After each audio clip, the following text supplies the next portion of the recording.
بالحق بشيرا ونذيرا وداعيا إلى الله بإذنه وسراجا منيرا. أما بعد فقد قال الله تعالى في كلامه المجيد وفرقانه الحميد. فأعوذ بالله من الشيطان الرجيم. بسم الله الرحمن الرحيم. القارعة ما القارعة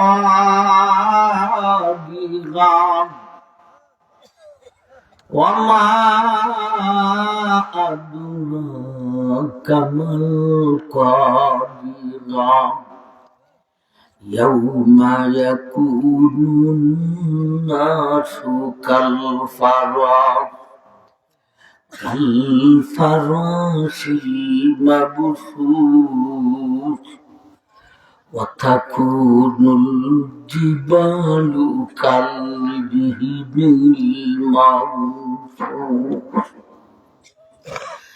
فأما من ثقلت موازينه فهو في عيشة راضية. وأما من خفت موازينه فأمه حاوية. وما أدراك ما هي نار حامية. صدق الله مولانا العظيم وصدق رسوله النبي الكريم. بارك الله لنا ولكم بالآيات والذكر الحكيم. وقال النبي عليه الصلاة والسلام: كيف أنعم وصاحب السود قد التقمه وأصغى سمعه وهنى جبهته ينتظر متى يأمر بالنصر. قالوا ماذا تأمرنا يا رسول الله؟ قال قولوا حسبنا الله أو كما قال عليه الصلاة والسلام. صلى الله على سيدنا ومولانا محمد وعلى آله وأصحابه وسلم. صلى الله على سيدنا ومولانا محمد وعلى آله وأصحابه وسلم تسليما كثيرا كثيرا أما بعد सद्य जनाब सभापति शाह है फर्दा निशिन মা ও বুধ উপস্থিত দিন দরদি ভাই আপনাদের কুলাউড়া ভুইগাঁও দক্ষিণ মজমপুর ইসলামী সংঘের উদ্যোগে ৯তম বার্ষিক ইসলামী সম্মেলন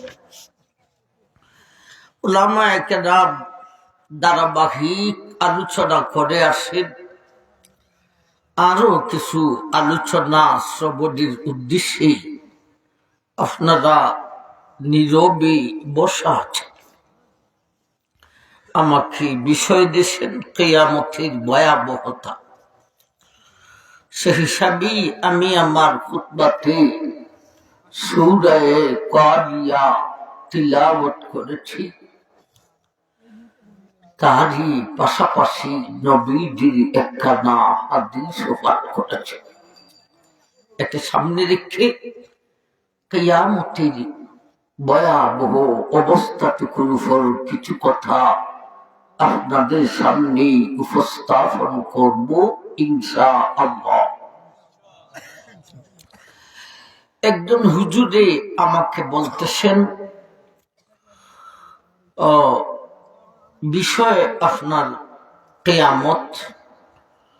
তো আমাদের এলাকায় মদ জুয়ার প্রচলনটা দিনে দিনই বাড়তেছে। কথাটা সত্যি নাকি?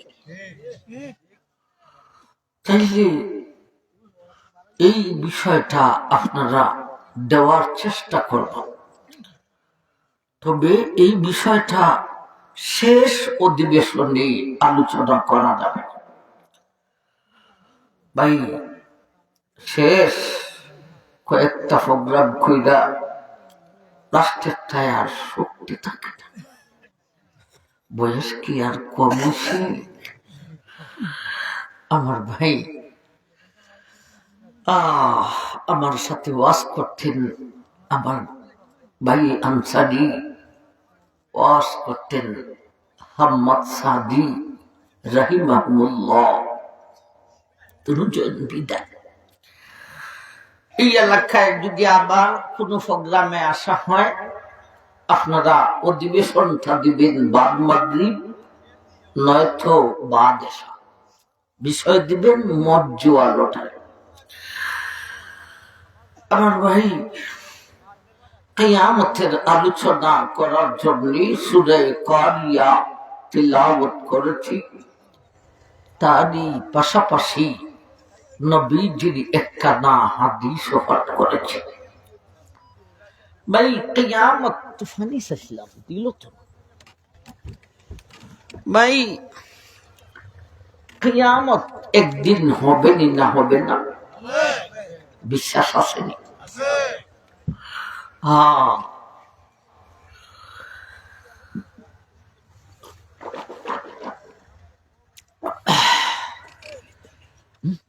না,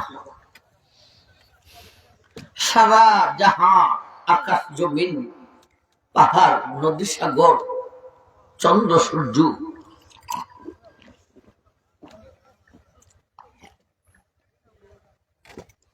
সমস্ত কিছু আল্লাহ সৃষ্টি করেছেন, ঠিক না বেঠিক? আবার এই সমস্ত কিছুকে আল্লাহ ধ্বংস করেছেন। এরই নাম কিয়ামত। সেই কিয়ামত প্রথমত দুই ভাগে বিভক্ত। একটা হলো ছোট কিয়ামত, আরেকটা হলো বড় কিয়ামত। ছোট কিয়ামত বলতে জার্জির সকরা। আল্লাহ রসুল বলেছেন মান মাতাত ফাকাদ কামাত কিয়ামাতুহু, যে মরেছে তার কিয়ামত কায়েম হয়েছে। সাকরাতটা এতটুকু ভয়াবহ অবস্থা। সেই ছোট কিয়ামত সাকরাতের আলোচনা দেওয়া হয় নাই, বড় কিয়ামতের আলোচনা করতাম। বড় কিয়ামত আবার দুই ভাগে বিভক্ত। একটা হলো বাস্তব, যেদিন এই আকাশ জমিন ভেঙে ধ্বংস করবে, আরেকটা হলো সেই বাস্তবের আগে তার লক্ষণ আসে। বাস্তব কিয়ামত নিয়ে কিছু কথা, লক্ষণ নিয়ে কিছু কথা। লক্ষণ আবার দুই ভাগে বিভক্ত, আলামতে সুগরা, আলামতে কুবরা। ছোট লক্ষণ আর বড় লক্ষণ। ছোট লক্ষণের ফার্স্ট লাশ, বড় লক্ষণের ফার্স্ট লাশ। এই 7টি লক্ষণ আলোচনা করে বড় কিয়ামতের বাস্তব কিছু আলোচনা করব ইনশাআল্লাহ। ছোট লক্ষণের ফার্স্ট লক্ষণ স্বয়ং বিশ্ব নবীর আগমন। ইনি হলেন সর্বশেষ এবং শ্রেষ্ঠ নবী। ওনার পরে জগতে আর কোনো নবী আসবে না। এতে বোঝা গেল দুনিয়াটা বুড়া হয়ে গেছে। আমরা বুড়া জগতের মানুষ, ঠিক না ঠিক? ছোট লক্ষণের লাস্ট লক্ষণ নবীজির হাদিস থেকে যতটুকু বোঝা যায়, ফিলিস্তিন আর বাইতুল মুকদ্দাস আবারও মুসলমানের হাতে পূর্ণভাবে আসবে। আলহামদুলিল্লাহ বলার দরকার। পূর্ণভাবে আসার পরে ফিলিস্তিনের মুসলমান আর ইটালির বেঈমান, এই দুই দেশের মানুষ সম্মিলিত হয়ে আরেকটা বেঈমান পরাশক্তির সাথে যুদ্ধ করতে যাবে। এই যুদ্ধতে বেঈমান পরাশক্তির পরাজয় হবে, ভাই ইটালি আর ফিলিস্তিনের বিজয়ী হবে। বিজয়ী করে আসার পথে ইটালির এক বেঈমান আর ফিলিস্তিনের এক মুসলমান, এই দুই ব্যক্তির মধ্যে একটা ঝগড়ায় দেখা দিবে। ভাই এই ঝগড়াটা কি নিয়ে দেখা দিবে? ইটালির বেঈমান ব্যক্তি বলবে আমরা বিজয়ী করেছি বাইবেলের মাধ্যমে। ফিলিস্তিনের মুসলিম ব্যক্তি বলবে সাবধান, আমরা বিজয়ী করেছি কোরআনের মাধ্যমে। এই বলে এই দুই ব্যক্তির মধ্যে একটা ঝগড়ায় দেখা দিবে। এই ঝগড়াটা শুধু এই দুইজন ব্যক্তির মধ্যেই সীমিত থাকবে না। ইটালির পক্ষ দিবে ইটালির বেঈমান, ফিলিস্তিনের ব্যক্তির পক্ষ দিবে ফিলিস্তিনের মুসলমান। শুরু হবে দুইটা দেশ ব্যাপী যুদ্ধ। ও ভাই, এই যুদ্ধটা শুধু এই দুই দেশেই সীমিত থাকবে না। ইটালির পক্ষ দিবে বিশ্বের মুসলমান, আর ফিলিস্তিনের পক্ষ দিবে বিশ্বের মুসলমান। শুরু হবে তুমুল তৃতীয় বিশ্বযুদ্ধ। যেই যুদ্ধটার নাম নবীজির ভাষায় বলেছেন মালহামায়ে আজিমা। আর ওই তৃতীয় বিশ্বযুদ্ধটাই হবে কিয়ামতের ছোট লক্ষণের একেবারে লাস্ট লক্ষ্য। আমার ভাইজান, এই তৃতীয় বিশ্বযুদ্ধতে মুসলমানের পরাজয় হবে, বেঈমানের বিজয়ী হবে। এমন বিজয়ী আর এমন পরাজয়ী দুনিয়া সৃষ্টি লগ্ন থেকে নিয়া এর আগে কোনদিন দেখা দেয় না। বিশ্বের মুসলিম এমন একটা মার খাইবে, সারা বিশ্বের শাসন ক্ষমতা বেঈমানের হাতে চলে যাবে। এই বাংলা, পাকিস্তান, আফগান, ইরাক, ইরান সহ আমেরিকা, ব্রিটেন, চীন, জাপান, রাশিয়া, ভারত সহ সারা বিশ্বের শাসন ক্ষমতা বেঈমানের হাতে চলে যাবে। মুসলমানের হাতে শুধু মক্কা আর মদিনা খান বেঁচে থাকবে। তাও নবীজি বলেছেন, হাত্তাল খাইবারা, মদিনার একটা অংশ খাইবর পর্যন্ত বেঈমানের শাসন ক্ষমতায় চলিয়া যাবে। এমন একটা ভয়াবহ পরিস্থিতি মুসলিম জাতির জন্য দাঁড়াবে। আর ওই ভয়াবহ পরিস্থিতির ভিতর দিয়ে আল্লাহ বীর মুজাহিদ ইমাম মেহেদীর মদিনাতে আগমন হবে। আমার ভাইজান, সেই ইমাম মেহেদীর আগমনটাই হবে কিয়ামতের বড় লক্ষ্যের ফার্স্ট লক্ষ্য। ও ভাই, শুধু ইমাম মেহেদী নিয়া সবিস্তারে আলোচনা করতে হলে একদিনের একটা পুরা অধিবেশনের দরকার। আমার ভাইজান, আমরা তথাপিও ইমাম মেহেদী নিয়া দুই একটা কথা এবং ভয়াবহ পরিস্থিতি, সারাটা বিশ্ব শাসন ক্ষমতা বেঈমানের হাতে, মুসলমানের হাতে শুধু মক্কা আর মদিনা, এবং ভয়াবহ পরিস্থিতির ভিতর দিয়া মদিনাতে ইমাম মেহেদীর আগমন হলে ভাই, ইমাম মেহেদী মদিনা থেকে সারা বিশ্বের মুসলমানকে ডাক দিবেন। সারা বিশ্বের মুসলমান অনেকেই সেই ডাকে সাড়া দিবে। বিশেষ করে সারা বিশ্বের সমস্ত উলামায়ে কেরাম মত পোষণ করবে। সমস্ত উলামায়ে কেরাম বলবে, দল নদীর একটা নেতা নদীর ইমাম মেহেদী। ইমাম মেহেদী একদল মুসলিমকে জাহাদের ট্রেনিং দিবেন, যুদ্ধের ট্রেনিং দিবেন। ওই ট্রেনিং এর অধিকাংশরাই হবেন উলামায়ে কেরাম। যুদ্ধের ট্রেনিং দেওয়ার ফলে এই ভয়াবহ পরিস্থিতির ভিতর দিয়া ইমাম মেহেদী মদিনা থেকে সারা বিশ্বে বেঈমানের মোকাবেলা, যুদ্ধের ডিক্লারেশন দিবেন, যুদ্ধের জিহাদের ঘোষণা করবেন।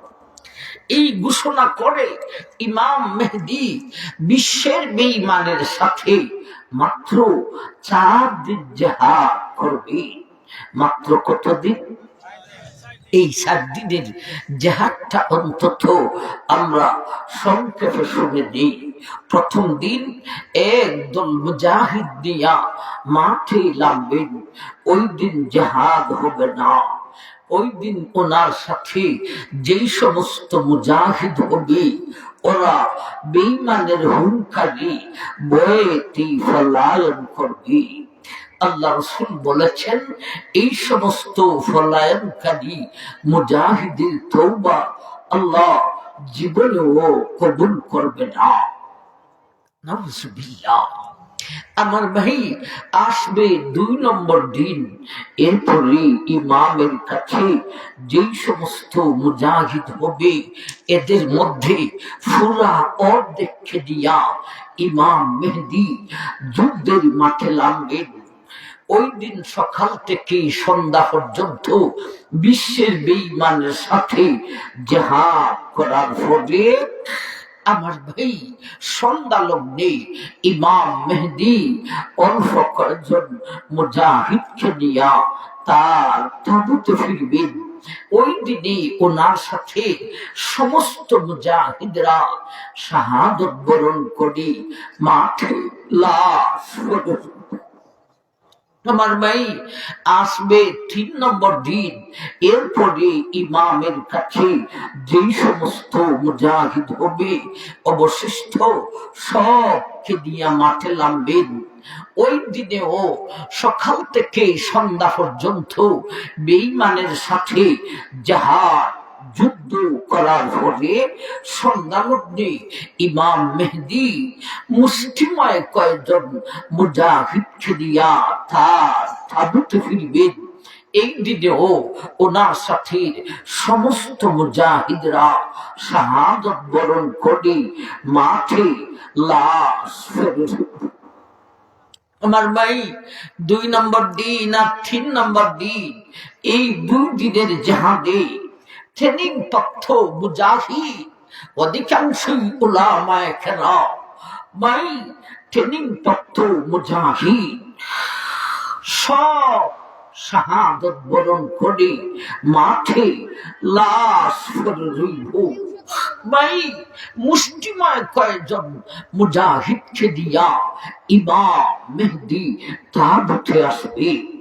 ভাই 2 নম্বর দিন আর 3 নম্বর দিন, এই 2 দিনের জিহাদে ট্রেনিং প্রাপ্ত মুজাহিদ সব শহীদ হয়ে যাবে। ও ভাই আল্লাহ রাসূল বলেছেন, এই 2 দিনে যেই সমস্ত মুজাহিদরা শাহাদত বরণ করবে, কাল কিয়ামতের দিন হাসরের মাঠে আল্লাহর কাছে তাদের মর্যাদা বদর ও উহুদের শহীদানের সমান মর্যাদা দেওয়া হবে। আমার ভাই আসবে 4 নম্বর দিন, আর তো ট্রেনিং প্রাপ্ত মুজাহিদ নেই, মুষ্টিময় কয়েকজন ছাড়া। ও ভাই এরপরও ইমাম মেহেদী এত শক্তিশালী ইমানি ফাওয়ারওয়ালা আল্লাহর মুজাহিদ ইমাম মেহেদী 4th নম্বর দিনে মুষ্টিময় কয়েকজন মুজাহিদকে ভিত্তি করে আবারও 4th নম্বর দিনে সকালবেলা সারা বিশ্বে বেঈমানের মোকাবেলা যুদ্ধের ডাক দেবেন। সুবহানাল্লাহ করতেন না এখন? আমার ভাই এই ডাক দেওয়ার পরে ইমাম বিশ্বের মুসলিম জনসাধারণকে ডাক দেন, হে বিশ্বের মুসলিম জনসাধারণ, যদিও তোমাদের জেহাদের ট্রেনিং নেই, জেহাদের অস্ত্র নেই, যাকে সেইগুলির কোনো প্রয়োজন নেই, তোমাদের ঘরে যেই লাঠি সোঁটা আসে তোমাদের ঘরে অস্ত্র নিয়েই তোমরাও মাঠে নামো। সেই দিন ইমামের ডাকে বিশ্বের মুসলিম জনসাধারণ ও তাদের ঘরে অস্ত্র নিয়া মাঠে নামবে। ভাই আল্লাহ রাসূল বলেছেন, ওই দিন সকাল থেকে আসর পর্যন্ত বিশ্বের বেঈমানের সাথে জিহাদ করার পরে আসর আর মাগরিবের মাঝামাঝি অবস্থায় কি হবে আল্লাহ রাসূল ভবিষ্যৎবাণী বলে গেছেন এই রকম, ফাইদা কানা ইয়াউমুর রাবি নাহাদা ইলাইহি বাকিয়াতু আহলিল ইসলাম ফায়াজআলুল্লাহু দাবারাতা আলাইহি। নবীজি বলেছেন, ও আমার মা, ওই 4th নম্বর দিনে আমার ইমাম মেহেদী মুষ্টিময় কয়েকজন মুজাহিদকে দিয়া যুদ্ধের মাঠে নামবেন। ওই দিন ইমাম বিশ্বের মুসলিম জনসাধারণকেও ডাকবেন, ওরাও তাদের ঘরের অস্ত্র নিয়া মাঠে নামবেন। ওই দিন সকাল থেকে আসর পর্যন্ত বিশ্বের বেঈমানের সাথে জিহাদ করার পরে আসর আর মাগরিবের মাঝামাঝি অবস্থায় সারা বিশ্বের বিজয়ী পতাকা আল্লাহ ইমাম মেহেদীর হাতে তুলিয়া দিব। বিশ্ব বিজয় হয়ে যাবে। সেই দিন আমেরিকায় মুসলমান বাহিনী বিজয়ীর পতাকা উড়াবে, রাশিয়ায় মুসলমান বাহিনী বিজয়ীর পতাকা উড়াবে, ভারতে, চীনে, ইসরায়েলে মুসলিম বাহিনী বিজয়ী পতাকা উড়াবে, এক মোল্লা বেটা বিশ্বকে বিজয় করে ফেলবে। ওই দিন বুঝে আসবে মোল্লাজি ক্যা চীজ হ্যাঁ, ওই দিন বুঝে আসবে আলেমের ভিতরে ইমানের পাওয়ার কতটুকু রয়েছে। আমার ভাই, সেই ইমাম মেহেদীর আগমনটা হলো কিয়ামতের বড় লক্ষণের ফার্স্ট লক্ষণ। এ জাতীয় বড় লক্ষণ 10টা হবে। একেবারে লাস্টের লক্ষণ পৃথিবীর দক্ষিণ অঞ্চল থেকে আরেক রাওয়ায়াতে পাওয়া যায় পূর্ব অঞ্চল থেকে একটা অগ্নিশিখা বাহির হবে। এটা মনে আজীব আগুন ভাই, আগুন জ্বলতে তো গ্যাস লাগে, লাকড়ি লাগে, কিন্তু সেই আগুনের গ্যাসও লাগবে না, লাকড়িও লাগবে না। আগুন নিজে নিজে জ্বলতে থাকবে, শুধু জ্বলবে না, আগুন দৌড়তে থাকবে, শুধু দৌড়বে না। সারা বিশ্বের সমস্ত মানুষ, মুসলমান আর বেঈমান, সমস্ত মানুষকে দৌড়াতে থাকবে। আমার ভাই, আগুনটা মানুষের 3 দিকে আক্রমণ করবে।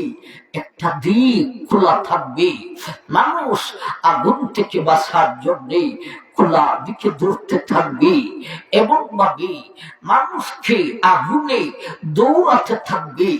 রাত্রি হলে মানুষের ঘুম আসবে, আগুন থেমে যাবে।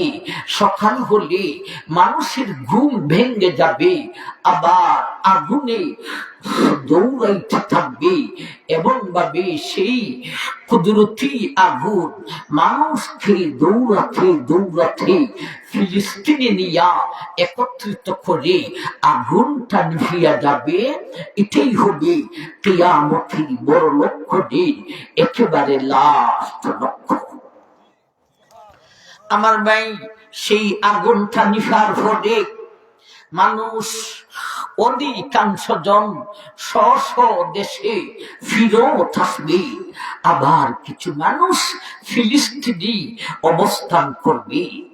এর কিছুদিন পর থেকে সারা বিশ্বের সমস্ত মুসলমানের বগলতলায় একটা মৃদু ঠান্ডা বাতাস লাগবে। এটাই মনে আজীব দরুদির বাতাস।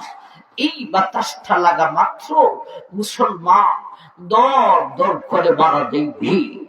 আমার ভাই, তখন সময়ে মুসলমানের মধ্যে যার ইমানের পাওয়ার যত বেশি হবে, আমার ভাই, তার মরণ তত আগে হবে। ভাই, তখন সময়ে অল্প কয়েকদিনে সারা বিশ্বের সমস্ত মুসলমানের মরণ হয়ে যাবে। পৃথিবীর এক প্রান্ত থেকে নিয়া আর এক প্রান্ত পর্যন্ত একজন মুসলমানও থাকবে না। পৃথিবীর এক প্রান্ত থেকে নিয়া আরেক প্রান্ত পর্যন্ত আল্লাহ শব্দ জফনেওয়ালা একটা মানুষ থাকবে না, থাকবে শুধু বেঈমান আর বেঈমান।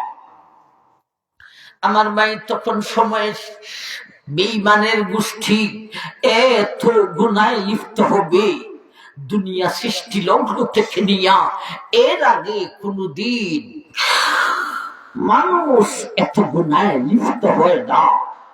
এখন যেইভাবে গরু, ছাগল, হাঁস, মুরগি, কুত্তা কুত্তি রাস্তায় ঘাটে মাঠে লাইবা মানুষের সামনে সরাসরি তাদের যৌন মিটাইতে থাকে, তেমন ভাবে তখনকার বেঈমান নারী পুরুষরা রাস্তায় ঘাটে মাঠে লাইবা মানুষের সামনে সরাসরি তাদের যৌন মিটাইতে থাকবে।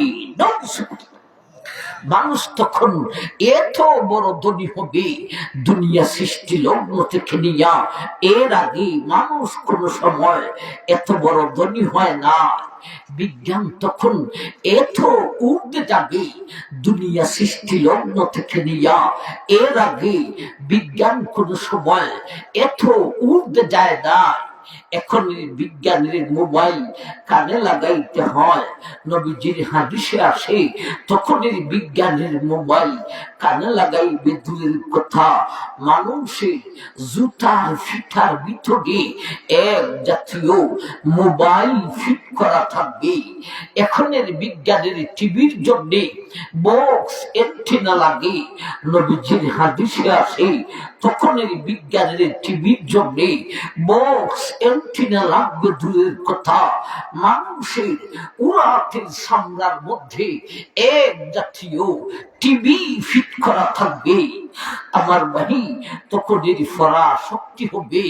নবীজির বাসায় বলেছেন জু সুয়াইকা, এর তৌজি হলো আফ্রিকা।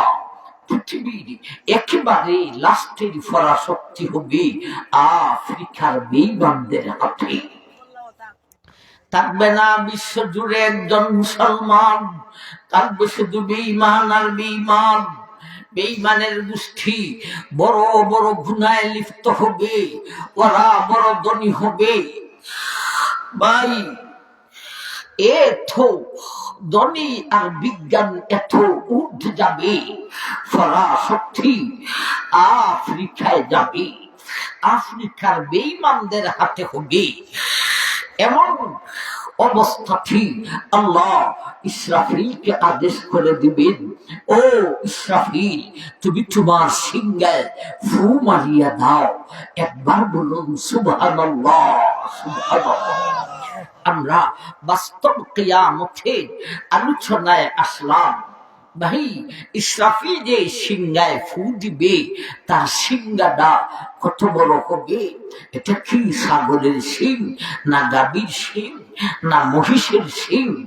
এক সমাজে এক বনরাজির কথা শুনেছিলাম, মাথায় এক লাল নেকড়া, কোমরে এক নীল নেকড়া, এক হাতে বালতি আর এক হাতে একটা মহিষের সিং নিয়া মুসলমানের মহল্লার ভিতরে দুইটা মহিলাদেরকে বলতেছে অমুক মাদারের সিং নিতে আসছি, জলদি করে দিতে হবে, বেশি করে দিতে হবে, আর না হলে দেখছো আমার হাতে ইসরাফিলের সিংহাস বইসে জিঙ্গে হয়। ইসরাফিলের সিংহা ফুডা মাইরা দিমু, তোমরার বাড়িঘর ভাঙ্গা ঘোরা খুল জ্বালাইবু। ওই সমাজের মুসলমান মহিলা এরাও এত বড় জ্ঞানী, বলা শুরু করছে একজনে আরেকজনকে, বই গো আহা গো বইনারি গো, সই গো সখী গো বান্ধবী গো, আজকে মামু ইসরাফিলের সিংহা লই আইছে গো, ফুডা মাইরা দিব আর আমরা বাড়ি ঘর ভাঙ্গা সুরমা কইরা লাগবো। আপনারা কি বলেন, ইসরাফিলের সিংহাটা কি মহিষের সিংহের সমান? এ আমার বাইজ্ঞা দেব, আল্লাহ রাসূল বলেছেন, হে মার উম্মত, তোমার হাতের তালুতে যদি একটা টিকটিকির ঢিবরা করে, হে মার উম্মত, ওই ডিমে আর হাতের তালুতে যতটুকু ব্যবধান, ইসরাফিলের সিংহার সামনে 7 আকাশ 7টা জমিন রেখে দিলে হইব রে ততটুকু ব্যবধান। ভাই এত বড় সিংহা, সেই সিংহাতে ফু দিবে মুঠো 2 বার। প্রথমবারের নাম কোরআন শরীফে আসছে রাজিফা, দ্বিতীয়বারের নাম কোরআন শরীফে আসছে রাদিফা। রাজিফা আর রাদিফা, প্রথমবারের ফুটা চলবে একটানা 6টি মাসের সমান, দ্বিতীয়বারের ফুটাও চলবে আর একটানা 6টি মাসের সমান। যত সময় যাইতে থাকবে তত বিকট থেকে বিকট হতে থাকবে। দুটা বাড়ির সুখী শক্ত ভয়াবহ অবস্থা সৃষ্টি হবে। কেমন ভয়াবহ অবস্থা? প্রথম বাড়ির ফুটে সৃষ্টি জগৎ ভেঙ্গে যাবার ভয়, আকাশ ভেঙ্গে যাবে, পাহাড় ভেঙ্গে যাবে, জমিন ভেঙ্গে যাবে। ভয় লাগবে না, লাগবে না? প্রথমবারের ফুটে সৃষ্টি জগৎ ভেঙ্গে যাবার পর দ্বিতীয়বারের ফুটে মহান সৃষ্টিকর্তা আল্লাহর আদালতে বিচারের পর যে বিচারের প্রধান বিচারপতি স্বয়ং আল্লাহ। ও ভাই, ভয় লাগবে না লাগবে না? সেই দরবারে আল্লাহ যদি না লুকান, ও ভাই, কেউ তার গুনাহকে লুকায় রাখা সম্ভব হবে? হে আমার কোলাউড়ার ভাইয়ারা দেব, বুই গাঁয়ের ভাইয়া দেব, হইতে পারে এমন গুনাহ করেছ জগতের কেউ জানে না, এমন কি তোমার বেগমেও জানে না, সেইটাও মহান আল্লাহ জানে না, জানে না। এ বুই গাঁয়ের বুনেরা গণ, হইতে পারে তুমি এমন গুনাহ করেছ জগতের কেউ জানে না, এমন কি তোমার স্বামীও জানে না, সেইটাও মহান আল্লাহ জানেনি না, জানে না। আমার ভাই, এই হলো প্রথমবারের ফু আর দ্বিতীয়বারের ফু। এই দুইটি বারের ফুটে ভয়াবহ অবস্থা কি হবে এর আলোচনার নামই কিয়ামতের ভয়াবহের আলোচনা। ভাই, দ্বিতীয়বারের ফুটে ভয়াবহ কি হবে আজকে আমরা যাব না, আমরা শুধু আজকে প্রথমবারের ফুটে কি হবে সেই আলোচনাই করতাম। তবে সেই আলোচনাও আজকে কেন, আমার সারা জীবন কেন, আমি কেন, জগৎবাসী সমস্ত উলামায়ে কেরাম আজীবন পর্যন্ত আলোচনা করলেও শেষ করতে পারবে না। এর কারণ সৃষ্টি জগতের নাম বলি শেষ করা যায় না। ইসরাফিলের সিঙ্গার ফুটে ব্যঙ্গে কিভাবে আমার ভাই ধ্বংস হবে সেই আলোচনার সময় আছে কোথায়? ও ভাই, আলোচনা শেষ করা যায় না, তাই বলি আলোচনা বন্ধ করা যাবে না, কিছু তো বলতে হবে, ঠিক না? ঠিক। আসুন আগে শুনি আমাদের মাথার উপরে আকাশের নিচে সৌরজগৎ, চন্দ্র সূর্য, গ্রহ নক্ষত্র সিঙ্গার ফুটে কিভাবে ধ্বংস হবে।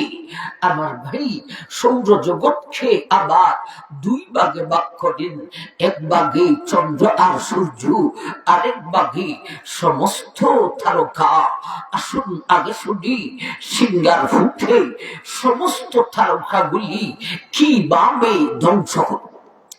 আর এক আয়াত আল্লাহ বলে, ইযা শামসু কুবিরাত ওয়া ইযা নুজুমু কাদারাত।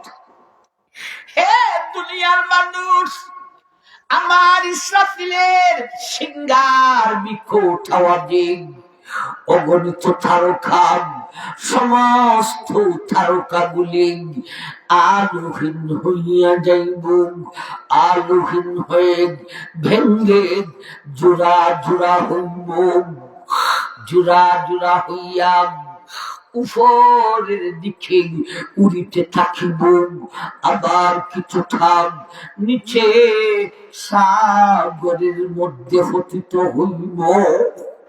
আমার ভাই, তারকাগুলি থাকবে না শেষ হয়ে যাবে? এখন আসুন একটু চন্দ্র সূর্যের কথা শুনি। সিঙ্গার ফুটে চন্দ্র সূর্য, বিশাল সূর্য কিভাবে ধ্বংস হবে আল্লাহর এক আয়াতে বলেছেন, ইয়াসআলু আইয়ানা ইয়াউমাল কিয়ামাহ فإذا برق البصر وخسف القمر وجمع الشمس والقمر يقول الإنسان يومئذ أين المفر كلا لا وزر إلى ربك يومئذ المستقر। হে দুনিয়ার মানুষ, আমার ইসরাফিলের সিঙ্গার বিক্ষোভ আওয়াজে চন্দ্র আর সূর্য দুটাই আলোহীন হইয়া যাইব। আলোহীন হইয়া এই বিক্ষোভ আওয়াজের কারণে চন্দ্রটা মাঝখানে একটা পাথর দিব, তেমন ভাবে বিশাল সূর্যটাও মাঝখানে একটা পাথর দিব। দুইটা মিলে চারটি টুকরা হইব। নবী বলেন, মায়ার উম্মত এখানেই শেষ নয় রে, এই সাইরুডি টুকরাকে আল্লাহ দুজখের মধ্যে নিক্ষেপ করিব। আমার ভাই, চন্দ্র সূর্য থাকবে না শেষ হয়ে যাবে? তবে একটা প্রশ্ন আছে হুজুর, সেই বিকট আওয়াজে চন্দ্র দুই টুকরা সূর্য দুই টুকরা হবে বুঝলাম, কিন্তু ওদেরকে টুকরা খুইয়া দুজকে দিবি কেন?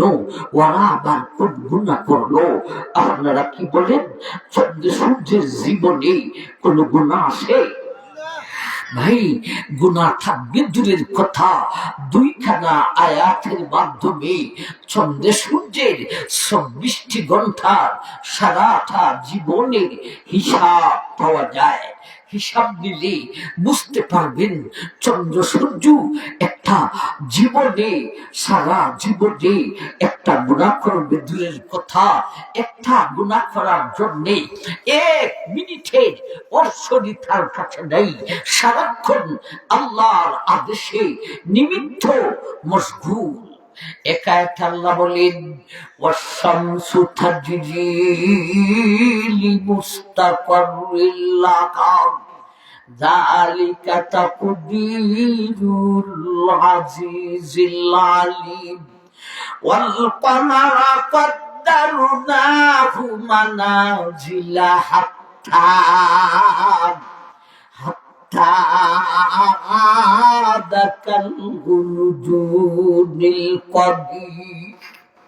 হে দুনিয়ার মানুষ, ও দুনিয়ার মানুষ, সূর্য পূর্ব দিকে উদয় হয়, সারাদিন তার পথে চলে, বিকেলে পশ্চিম দিকে অস্ত যায়।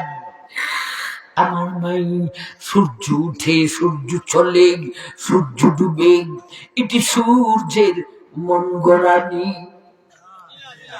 আমেরিকার দেশে, রাশিয়া, এই খ্রিস্টানের বাচ্চা, ইসরায়েলিয়া, এদের দেশে আমার ভাই, যালিকা তাকদীরুল আজিজিল আলিম।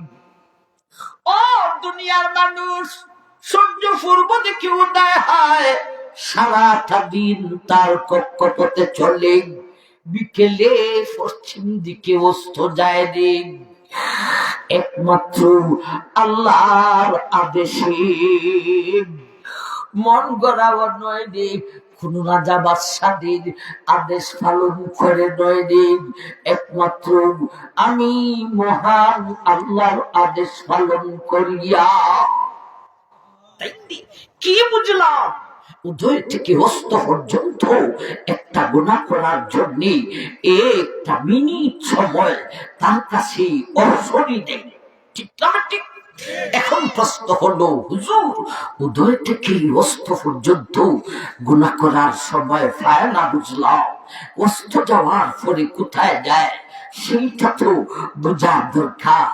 কারণ মানুষ দিনের আলো থেকে রাতের অন্ধকারে গুনাহটা বেশি কইরা থাকে, অস্ত যাওয়ার পরে কোথায় যায়? আরেকখান আয়াত প্রসঙ্গে আল্লাহ রাসূল বলেছেন, ভাই আয়াতখান আগে শুনি, আল্লাহ রাসূলের কথা খান পরে শুনি। আশ-শামসু ওয়াল কমারু বিহুসবান والنجم والشجر يسجدان والسماء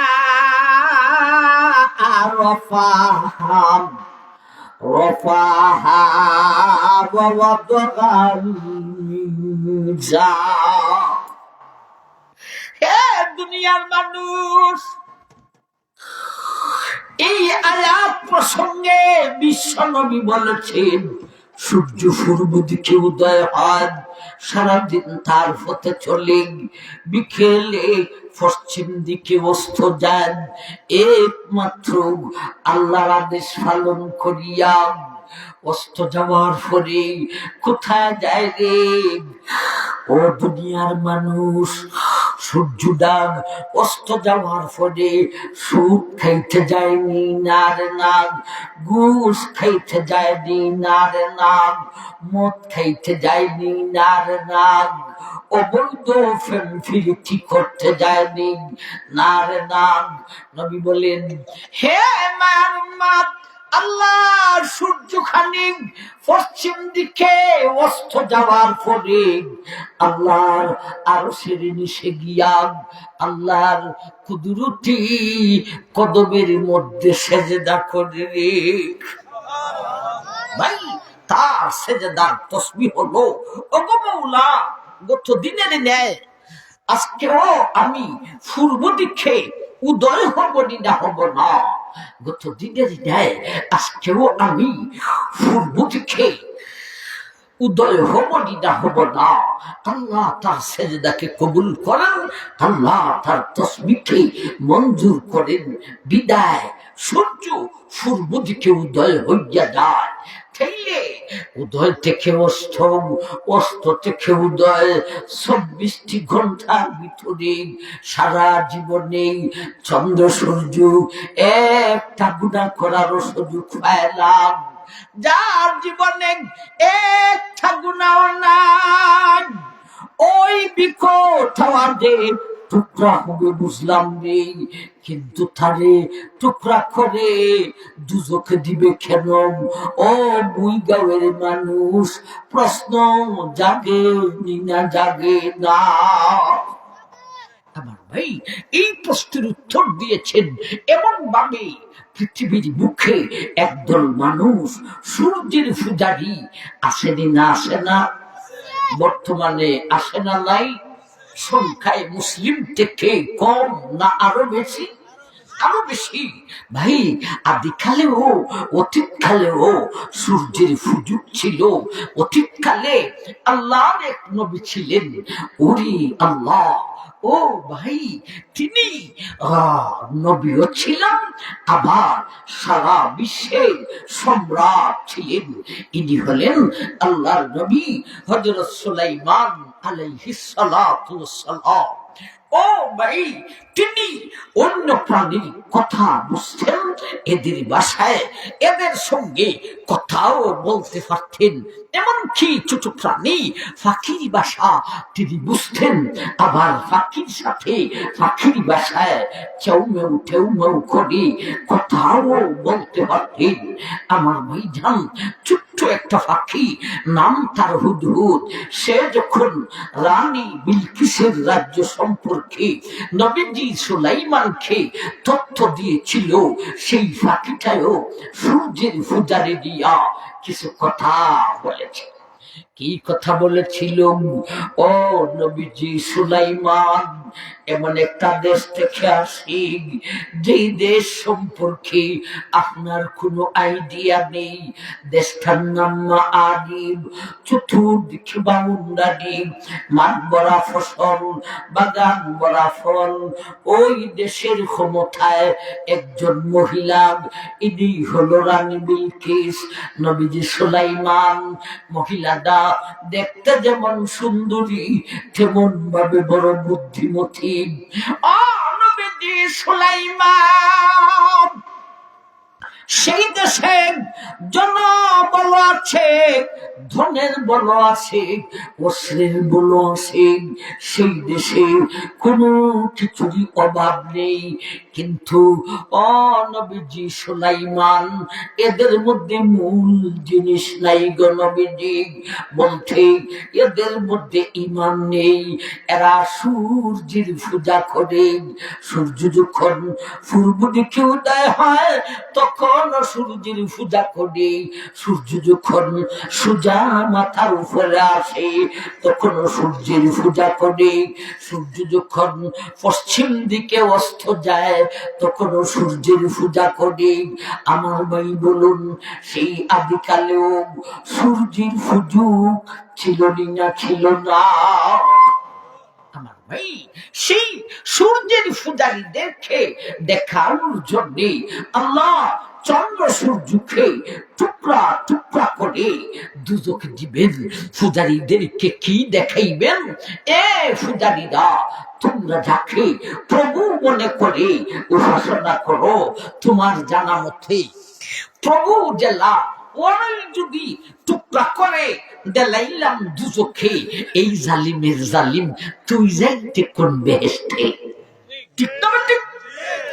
এরপর প্রশ্নটা থাইকা যায়, হুজুর পূজারীদেরকে আল্লাহ দুজক দিবে, ভালো কথা, কিন্তু পূজারীদেরকে দেখানোর জন্য নিষ্পাপ চন্দ্র সূর্যকে দুজকে দিবে, এটা কেমন ইনসাফ বিচার হইল? চন্দ্র সূর্যের কি কষ্ট হবে না?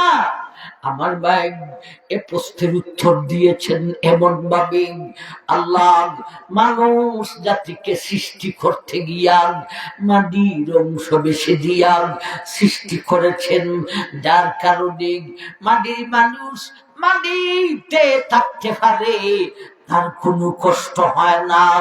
তেমনি ভাবে পানির মাছকে পানির অংশ দিয়া সৃষ্টি করা হয়েছে, এই জন্য ওরা সারাক্ষণ পানিতে বিচরণ করে, এদের কোনো কষ্ট হয় না।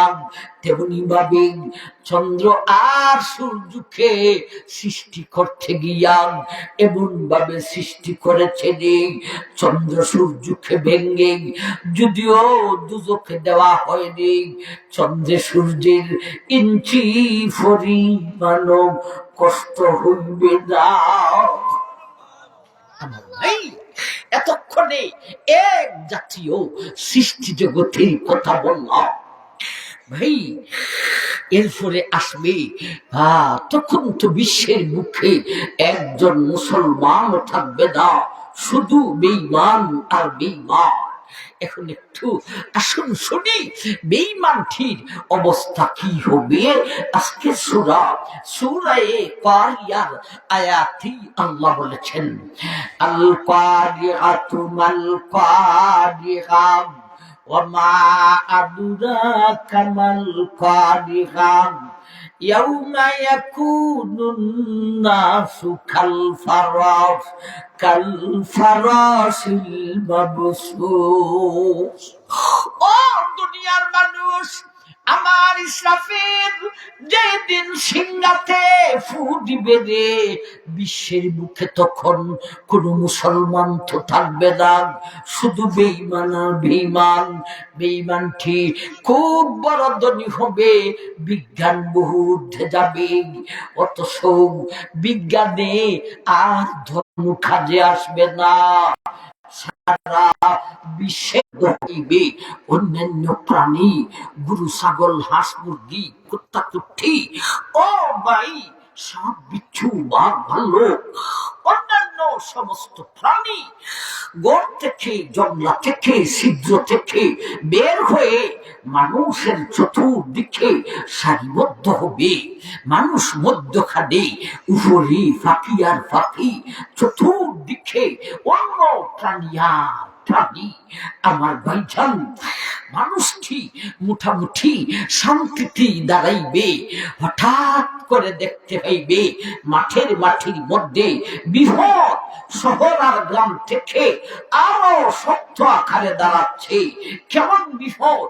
আল্লাহ সূরায়ে জিলজালে আলোচনা করেছেন, ইযা জুলজিলাতিল আরদু জিলজালাহা ওয়া আখরাজাতিল আরদু আসফালাহা ওয়া ক্বালাল ইনসানু মা লাহা ইয়াওমাইযিন তুহাদ্দিসু আখবারাহা বিআন্না রাব্বাকা আওহা লাহা। হে দুনিয়ার মানুষ, মানুষ মধ্যখানে, উপরে পাখি আর পাখি, চতুর্দিকে অন্য প্রাণী আর প্রাণী। মানুষটি কিছুটা শান্তিতেই দাঁড়াইবে, হঠাৎ করে দেখতে পাইবে রে মাটির মধ্যে ভূমিকম্পন শুরু হয়েছে। এমন ভূমিকম্পন দুনিয়া সৃষ্টি লগ্ন থেকে নিয়া এর আগে কোনোদিন দেখা দেয় নাই। যেই ভূমিকম্পনের কারণে মাটি বড় বড় ফাটল দিবে রে, আর এই ফাটল দিয়া মাটির নিচের সম্পদ সব উপরে উঠা শুরু হইব। আল্লাহ বলেন সেই দিন মানুষ মাটির সঙ্গে কথা বলিবে।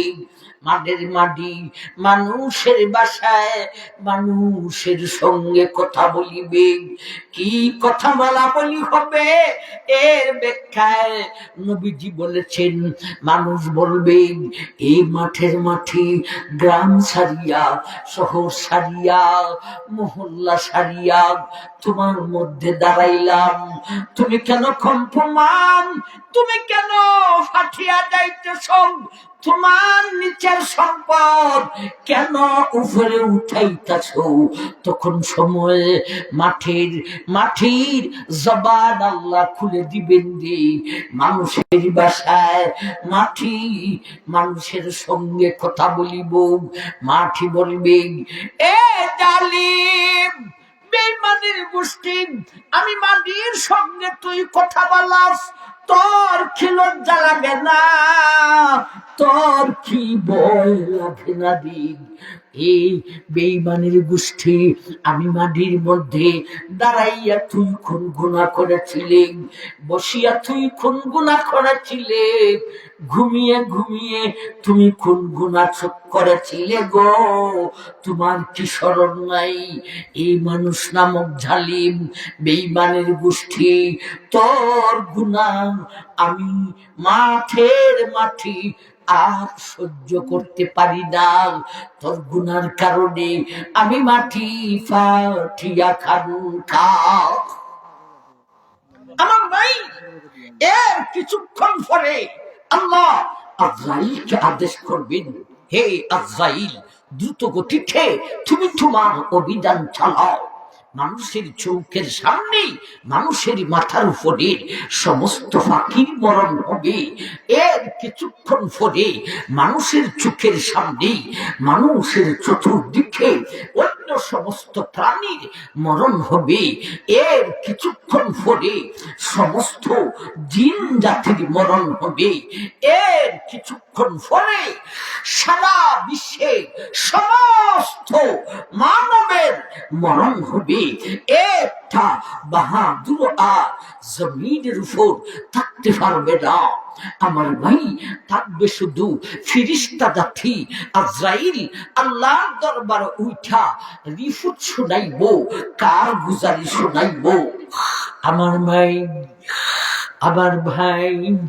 আজরাইল আল্লাহকে বলবে, মৌলা রে, আমাকে যে দায়িত্ব দিয়েছিলেন প্রাণীর প্রাণ কবজ করা, আকাশের ঊর্ধ্ব থেকে নিয়ে সাত জমিনের নিচ পর্যন্ত আর কোনো প্রাণী নেই, সমস্ত প্রাণীদের প্রাণটাকে কবজ করে দিয়েছি, শুধু ফিরিস্তা জাতি সারা। আল্লাহ বলবেন, এ আজরাইল, এবারে তোমার প্রতি নির্দেশ, তুমি সহ চারজন ফিরিস্তা, ইসরাফিল, জিবরাইল, মিকাইল আর তুমি আজরাইল ছাড়া সমস্ত ফিরিস্তাদের জান বাহির করে আসো। আমার ভাই আজরাইল আল্লাহর আদেশে সমস্ত ফিরিস্তাদের চারজনকে বেঁধে রেখে জান বাহির করে আল্লাহর দরবার হাজিরা দিয়া বলবি, ও মাবুদ মৌলা, এইবারে আমি সহ 4 জন বড় ফিরিস্তা ছাড়া আর কোন ফিরিস্তাও নেই। আল্লাহ বলবেন, এ আজরাইল, এবারে তোমার প্রতি নির্দেশ, তুমি সহ বাকি 3 জন ফিরিস্তা ইসরাফিল, মিকাইল আর জিব্রাইলেরও জানটা বাহির করে আসো। ও ভাই, হে বুনেরা গো, আজরাইলে আল্লাহর আদেশে এই 3 জনেরও জান বাহির করে আল্লাহর দরবার হাজিরা দিয়া বলবে, মৌলা রে, এইবারে তুমি আল্লাহ, আর আমি আজরাইল ছাড়া জগতে আর কিছুই না। হে ভাইয়ারা রে, এইবারে আল্লাহ বলবেন, ও আজরাইল, তুমি রেডি হইয়া যাও, এখন তোমার মরণের ফালা আসছে দেখ। হে আজরাইল, সমস্ত প্রাণীর জন্য তুমি মালাকুল মউত আজরাইল ছিলে রে। এইবারে তুমি আজরাইলের জন্য কে আজরাইল বনবে জানো নি? আমি আল্লাহ একটা আদেশ করে দিব, আর আমার আদেশটাই তোমার জন্য আজরাইল বনিয়া যাইব। এই বলতে বলতে আল্লাহ আদেশ করে দিবেন, মউত, ইয়া মালাকাল মউত, হে মালাকুল মউত আজরাইল, তুমি মরে যাও। আমার ভাই, আল্লাহর আদেশের সঙ্গে সঙ্গে আজরাইলেরও মরণ হইয়া যাইব। একবার বলুন জুড়ে শুনেই সুবহানাল্লাহ। মুখের ডাইরেক্টর আজরাইলের পর্যন্ত মরণ হয়ে যাবে। আর না আমার ভাই, সৌরজগৎ কিভাবে ধ্বংস হবে, প্রাণী জগৎ কিভাবে ধ্বংস হবে, আমার ভাই আমরা মোটামুটি বললাম। ও ভাই, এমন ভাবে একটার পর একটা আসতে থাকবে। আকাশ কিভাবে ধ্বংস হবে, পাহাড় কিভাবে ধ্বংস হবে, জমিন কিভাবে ধ্বংস হবে। আমার ভাই, এই কিয়ামতের আলোচনা মূল উদ্দেশ্যই হলো অন্তরে ভয় পাওয়া। ভয় পাইলেই গুনাহ ছাড়তে পারে, ইবাদত করতে পারে। আল্লাহ আজকের এই আলোচনাকে কেন্দ্র করে আমরা সবাই, বিশেষ করে এই এলাকা, তোমার বান্দা বান্দির অন্তরে ভয় সৃষ্টি করিয়া দাও। আমরা যেন ভয় পাইয়া গুনাহ ছাড়তে পারি, ইবাদত করতে পারি। আমাদেরকে তৌফিক দান করুন, আমিন। ওয়া আখিরু দাওয়ানা আনিল হামদুলিল্লাহি রাব্বিল আলামিন।